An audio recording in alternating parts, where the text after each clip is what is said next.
Pat Allen, Director at the Oregon Health Authority. Sir, come on up. Thank you. Thank you for doing this. I appreciate it. Well, I will say, when you have been up here before, I have said you have the reputation of being one of the best agency leaders in Oregon. Governor Brown clearly thought highly of you, or thought lowly of you, to put you in this position. And you haven't changed my opinion of you in terms of your agency leadership, but I bet you have more scars than when we talked about this last. What do you know now about leading the OHA that you didn't know a year ago or 2 years ago when you were thinking about healthcare and the OHA as an agency? Yeah, that's a great question. I've told people that when I got to OHA, the agency was kind of obviously in a degree of crisis, and getting us out of crisis was a big part of the initial task. And I probably had sort of a naive notion that we could get the agency to where my previous agency was, where you'd go along steady state, and every once in a while a crisis would pop up and you deal with that, and we'd go back to steady state. And I've certainly learned that at OHA there's sort of a baseline level of some kind of crisis going on all the time now. Hopefully we're at a place where they're not as frequently self-inflicted. But there are things like the vaping issue that kind of popped up out of nowhere that we have had to manage as sort of an ongoing, urgent kind of an issue. Changes in federal policy that come along and those kinds of things. So there's just so much that happens in the healthcare space that it's hard for there not to be that baseline degree of crisis. And so getting used to that, getting the organization used to it, so that we can manage that kind of crisis in the ordinary course and stay focused on our mission has probably been the biggest thing I've learned. When one goes to any community or many communities in Oregon, and you talk to the Chamber of Commerce or the mayor or somebody there, they will say, this is a really unique place. There's no place quite like this place. We're really special here. That is absolutely true in healthcare, where you arrived at OHA. You had been, of course, at DCBS, but you came from a finance background. You arrived in healthcare. Healthcare folks, I'm sure, told you, it's different here in healthcare. We do things a little differently here. We're really unique. Is it different regulating at the OHA versus regulating as a financial regulator, DCBS, or working in other parts of state government? Well, first and foremost, I don't think of my role at OHA as a regulatory role. I think the agency was assembled, as you know, and most people probably do, 10 years ago, by pulling together all of the different pieces of state government that purchase healthcare, that set policy, that regulate, to leverage all of that spending and policy making to be able to transform health, and not just for people on the Oregon Health Plan, but for all Oregonians to really deliver the triple aim. And so when I think about my day in and day out job, it's trying to drive the organization and the partners that we do all of our work through to be able to deliver that promise of using that leverage. That's the kind of stuff I think about when I think about crisis derailing our focus from those kinds of issues. So I think part of what we've tried to do in CCO 2.0 is add some business rigor to the work that we do that maybe has been challenging in the past, and that's got a regulatory element to it. But I really don't think of this job as the same kind of a job that I had at DCBS as a sort of a hardcore business regulator. So let me see if I can restate what I think I just heard you say, and these are my words, but tell me if I'm on the right track. That because of the foundational vision of the OHA as a tool to leverage Oregon health spending and all of the resources in place, that you see your job as being a catalyst. You're sort of employing that pressure and that leverage that the state of Oregon has from that spend to transform or change the market. Is that fair? I think that's right. I think it's a question of who are our partners, what are our relationships with our partners. Obviously, CCOs are a key linchpin partnership, but there are so many others through community mental health programs, public health, counties, local organizations. And part of what I think we're trying to deal with right now is the fact that circle of partners, in fact, needs to be wider than it is, particularly if we want to be successful dealing with social determinants of health, health equity, improving health disparities, those kinds of things. One of the things you had spoken to previously is your interest in elevating behavioral health, both inside the agency and outside, and again, sort of applying some of that business rigor to that topic. How much success do you feel like you've had in the last year or two on behavioral health? I think we've made a good start. We were successfully able to reorganize the agency to restore a focus to behavioral health and to restore accountability, our own accountability for delivering those programmatic areas. I think we've done a good job, as has the Health Policy Board and CCO 2.0, in elevating behavioral health as a piece of what coordinated care organizations need to focus on. The governor now has established a task force to focus on people with serious and persistent mental illness.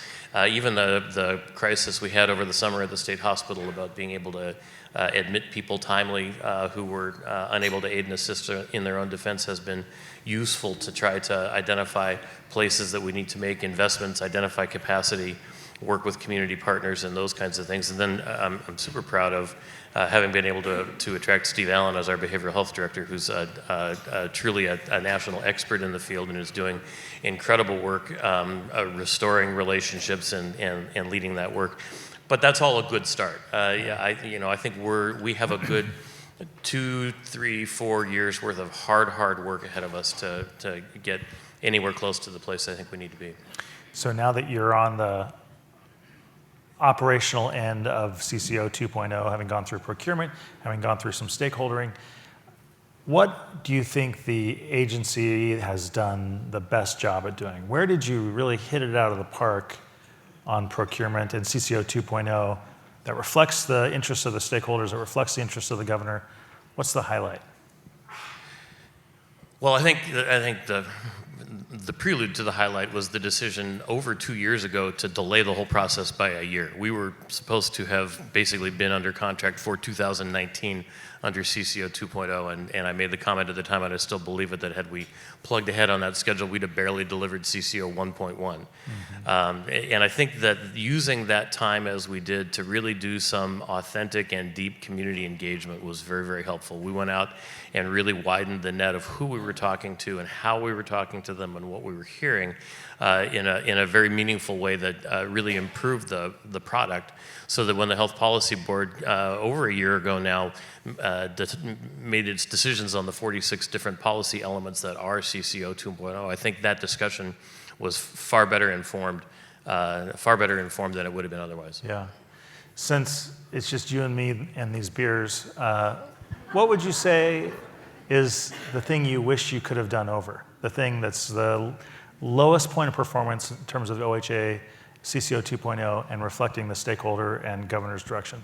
Yeah, I'd have taken one more year yet than what we had. I think we crammed an awful lot of work into that period of time, and that there were and have been and are things that, the old Super Bowl commercial of EDS with the guys building an airplane while the airplane was flying. It has felt like that for the last year, and I think a little more wind up rather than kind of parachuting in late into the process, and being able to lay more of that work out more thoroughly, I think would have been really helpful. Do you foresee then that maybe looking at these recent months and the Trillium announcement on Monday, that sort of feels a little bit like, at least adjusting course, maybe not fully building the plane while it's flying. Maybe it is, maybe that's the right analogy, but at least adjusting course. Do you feel like through this next period, this next contract, that there will be more course adjustments as a regular course because you didn't have that extra year, and that's just part of being accountable to new data and new information that comes? Yes, but not for the reason you just articulated. I think part of what we learned in looking at CCO 1.0 versus CCO 2.0 was that the contracts in CCO 1.0 built all of our hopes and fears and aspirations and dreams for CCO into the contract, knowing that there were significant things we just weren't going to probably be able to enforce, or that CCOs wouldn't be able to do. Mm-hmm. We've tried to learn from that, and I talked about the 46 elements the Health Policy Board adopted. We've not put all 46 of those things in the contract. We've picked a dozen or so to focus in the first year, and I fully expect that the course corrections will be what's worked, what do we need to continue to improve, and what can we promote from the rest of the list into contract as we improve performance over time. Mm-hmm. And so if you were, like Janet, talking to a group of folks in Denver or Little Rock, and you said, if you want to recreate the CCO transformation experience in Oregon, this is the first thing you should do. what would that be?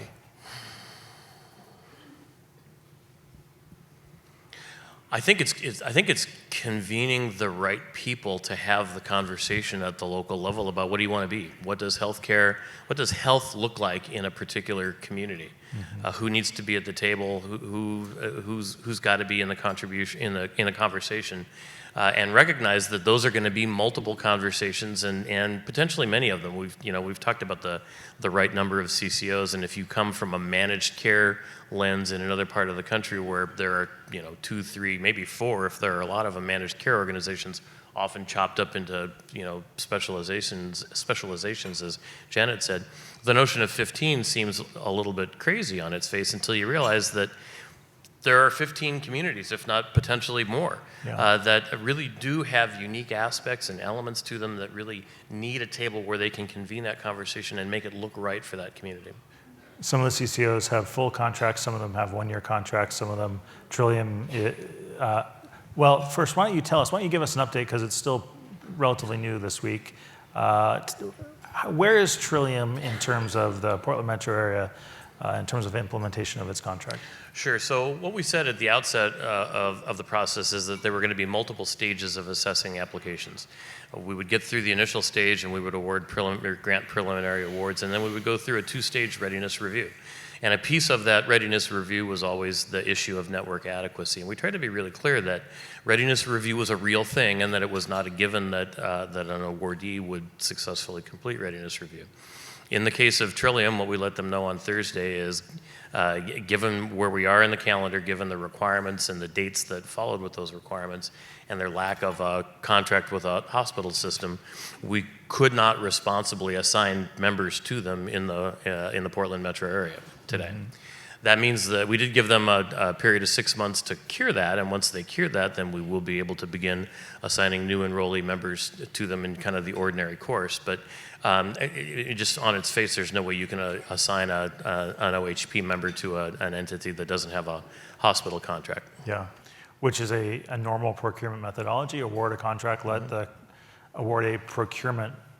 provide a procurement award to the apparently successful bidder, and then let them go finalize their network to make sure they're ready. Are people playing nice in Portland with Trillium?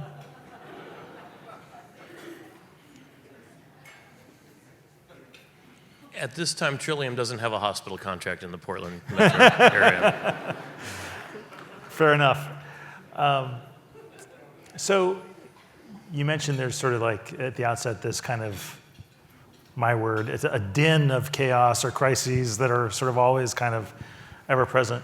Do you foresee, I know it is certainly optimal that every CCO would be on a stable long-term contract, but do you foresee maybe a series of one-year contracts or significant addendums throughout the life of this next 2.0 period? No, I'm confident that the one-year contracts are going to resolve and become 5-year contracts, barring something unexpected in the materials that have now been submitted, I think, by all 4 of those CCOs.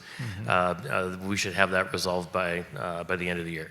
And then I think we go back to kind of the ordinary status quo, which is these are 5-year contracts that have a 1-year renewal, largely for rate updates, but as I talked about before, promoting other elements into the contracts, and we'll be back to that kind of a pacing. So what counsel would you give to this audience? What advice would you give as they are trying to, wade through doing the work of Medicaid and extending the transformation of CCO 1.0 into other lines of business? What counsel would you give to this group of folks? I think staying focused on the triple aim, that what we're trying to do is use the investment we make in the health care system to be able to drive health and care and cost for Oregonians, and that the overlaps of that system are as important as what's in the system itself. It's a bit of a detour, but just thinking about the Student Success Act, which at OHA we think of as the biggest healthcare bill in years. The relationships that will facilitate, the investments that we'll make that will help augment that. It's those interconnections across disciplines that I think we're going to be able to focus on and need to focus on in a really new way. Yeah, Pat Allen, Director of the Oregon Health Authority. Thanks, sir, for being here. Appreciate it. Good stuff.